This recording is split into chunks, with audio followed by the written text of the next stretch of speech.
So these are the I Am buttons by will.i.am, and they're created specifically for the dope. But the real question is, are they really that dope? Let's talk. Now, before we begin our discussion, let's make sure that you have your notifications turned on, so you can do that by following this little example that I'm showing you. That way you can get instant updates when I drop a video, and you can be present for the next Notification Squad roll call like these guys were.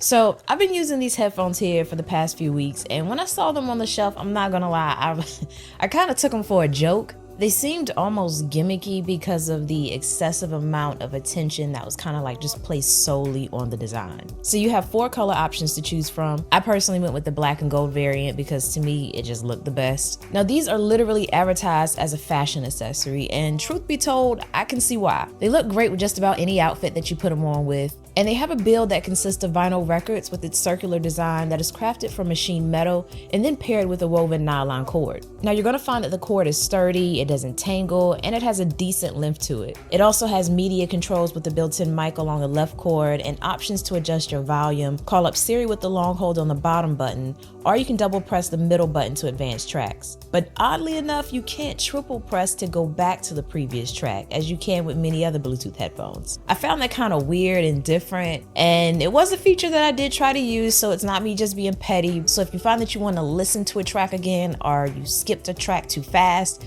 you're gonna have to pull out your phone. Now when it comes to the buttons on the media controls, they are textured, which is nice. That way when you're trying to find them with your fingers without looking, you can easily do so. They also provide a nice clicky response, which is good to ensure that you actually press the button. But I did find that the top button, the one that you would use to turn the volume up, it didn't suppress as much as the others did, providing me with a less physical type of click. So I don't know if it's just my headset, but that volume up button felt very flushed. But the main thing that really appealed to me about the design of these was this.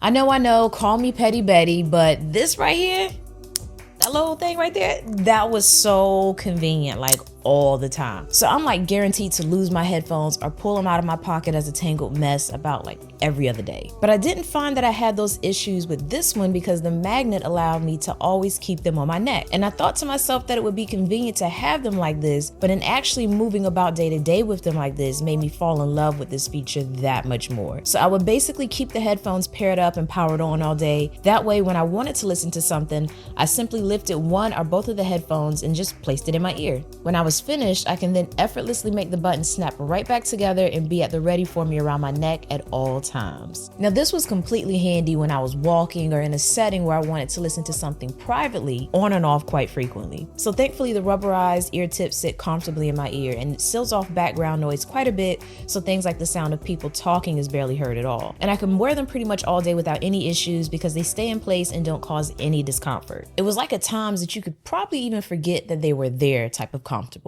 Now I think the design has a lot to do with that because I usually struggle with in-ear headphones with the exception of a very select few. So with these, I'm really fond of the curvature here versus it being an actual bud like these, which in turn makes a huge difference for me. Plus you can find these cute little engraved messages that say right and wrong or left and gone, which just really puts a unique twist on proper ear placement. You also have various ear tips to choose from, some with wings and some without, which are included so you can swap them out for a more comfortable fit. But of course, we gotta talk about that sound. You're gonna get a pretty balanced sound for the most part. There were times with lower end, really bass heavy songs that the button struggled with just a little bit and started to provide a little distortion in sound, but it wasn't too often. Now mids and highs sound fine though with no issues. And if you're concerned about sound leakage, it was minimal, so you don't have to worry about the rest of the world vibing out with you. But what you will have to worry about is that connectivity. There were times where I'd listen to my music and place my phone in my pocket and my track would start to cut in and out because of the connection. Now this was annoying because then it would force me to hold my phone, which wasn't always convenient. And it didn't happen every time, but more times than not, to the point that I started to kind of prep myself for potential interruption in music playback if I were to place my phone in my pocket. And on top of that, there were also times where the headset would randomly disconnect from my device during phone calls. Now this was more annoying than the music playback interruptions because I hate having to explain myself and tell someone that my headphones are losing connection and have them repeat themselves over and over. That just like starts to take away from the conversation, especially if you have an a good one. But in contrast to that, people could hear me pretty well during calls, as I didn't get any complaints about sounding too low or breaking in and out during calls. And you can also expect audible notifications regarding the status of the headphones, meaning when you turn them on, you're going to hear a woman who sounds very much like Naomi Campbell stating that they are powering on, and the same from when you power them off, or when you place them in pairing mode or connect them with the device. And yes, you can connect these with more than one device at a time. Audio playback can be enjoyed for a solid 6 to 7 hours straight, and when the battery is low, you'll get a voice notification a few times before they actually power off. But thankfully, it only took about 45 minutes to an hour to get them juiced back up, and the status of this process can be monitored with an LED. So to me, the buttons are really like great conversation starters. I can guarantee that if you wear these,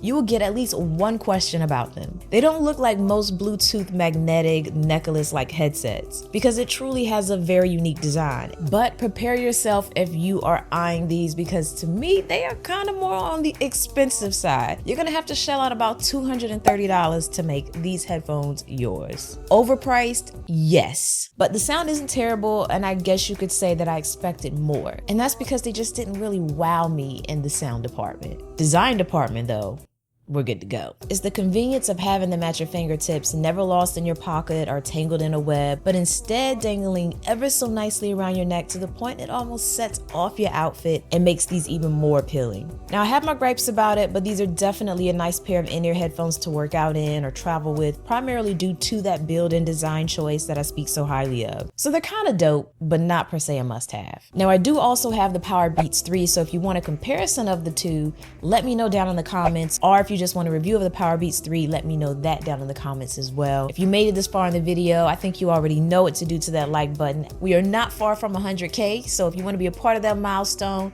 yeah, go ahead and knock on one of these up here. I'm not sure which one's going to be subscribed or not, but you'll get the gist when you see one that has like a cartoon version of me. But that's all for this video. As always, thanks for taking the time out to let me tech you out.